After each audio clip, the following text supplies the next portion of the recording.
grooming me? I'm just making it so there's not a crease so you look like extra fat. I am extra fat. I just was helping.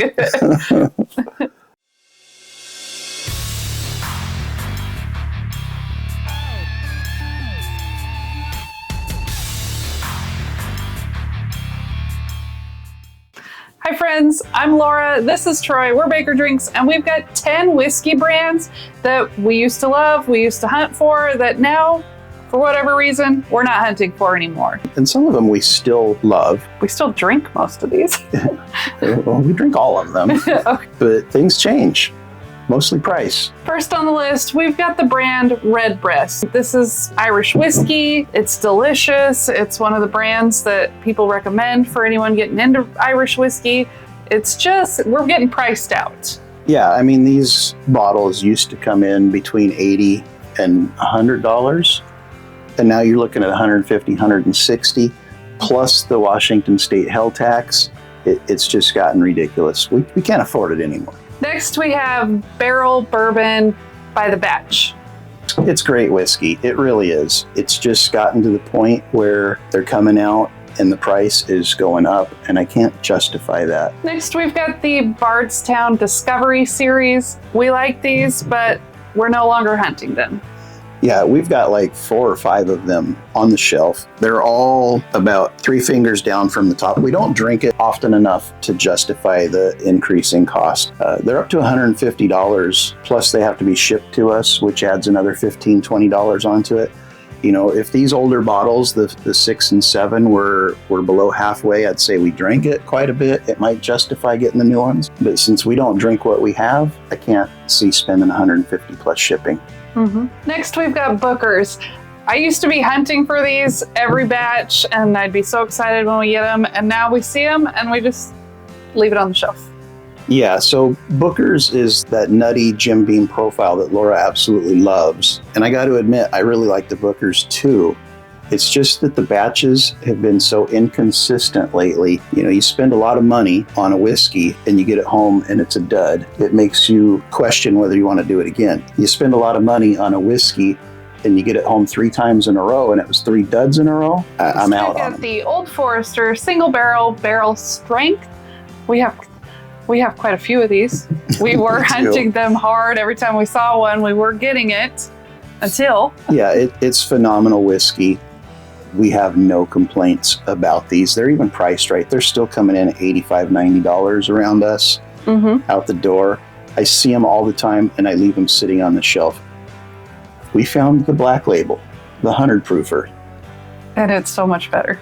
It is such a better balanced product. It beats these hands down all day long. So we're collecting the black labels now. Next, we've just got the whole entire brand of Old Elk. These whiskeys, the limited edition versions, the Cigar Cut and the Infinity Blend, we like a lot. They're really good. They're just expensive, and we typically don't see these LEs around us. So they're a mail order, so you add that shipping cost element to it. The ones we do see sitting on the shelves around us are the Wheat and Rye, which is like $120 plus Washington tax. Sometimes there's a finished one. They got the finished ones, and the finished ones, some we like, some we don't.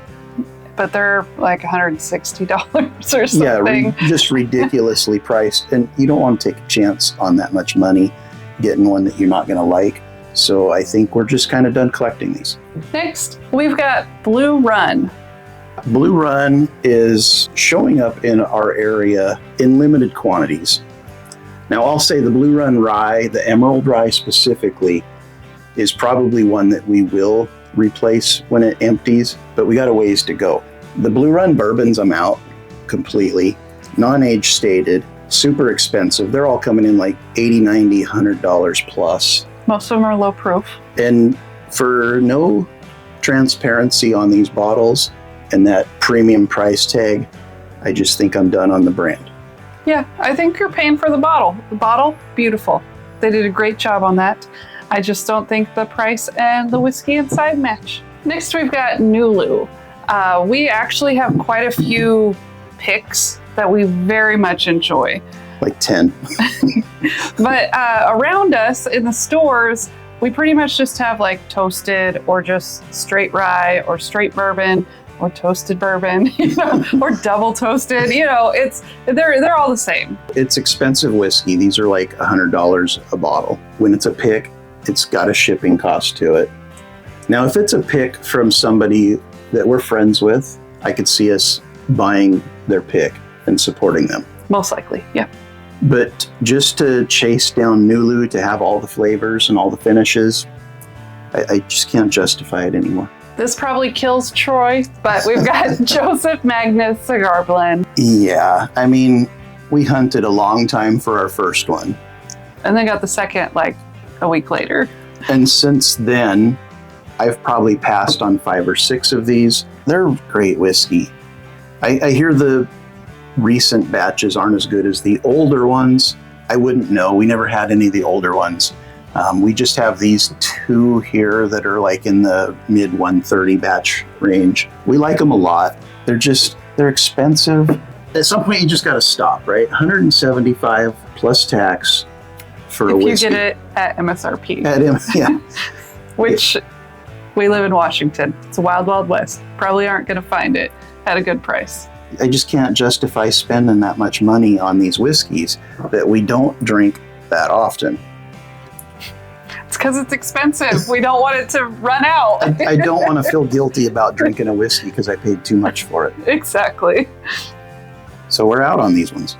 Another fantastic brand that we aren't chasing anymore is Forgate. Some of the best whiskey out there, and I'm not even exaggerating. Forgate is phenomenal, but again, it's not near us.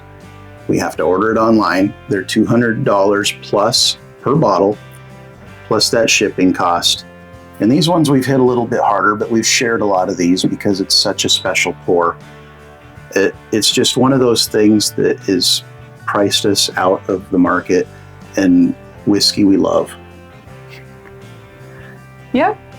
I don't have anything to add. And we didn't bring bottles out for this, but we are no longer hunting Buffalo Trace products. If we just happen to randomly come across one at MSRP, like a Stag Junior or a Taylor or something, we would probably pick it up. But we live in Washington. We're not going to see it at MSRP. So it's not like we really have to worry about that. And it's just, we don't drink it. I do like Buffalo Trace profile. I like the fruitiness of it.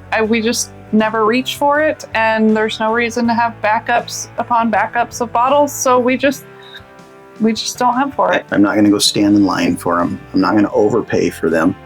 But like Laura said, if we happen to have one fall in our lap at MSRP, I would consider it. I've left a lot just sitting in stores, though. I see Blanton's all the time these days. Yeah, Blanton's, Eagle Rare, Buffalo Trace.